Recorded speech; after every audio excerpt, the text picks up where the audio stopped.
जना देवरा से ते रंग खेलता रे देवरानी देवरे से पहले रंग लगबैले बानी। जना देवरा से ते रंग खेलता रे देवरानी देवरे से पहले रंग लगबैले बानी।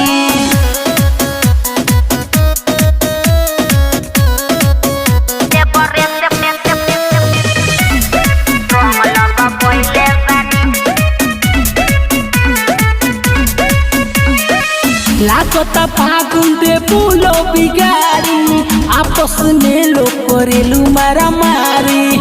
अरे ढेर मत सुन बात पहले हमारे पहाड़ लगबले रहले पिछकारी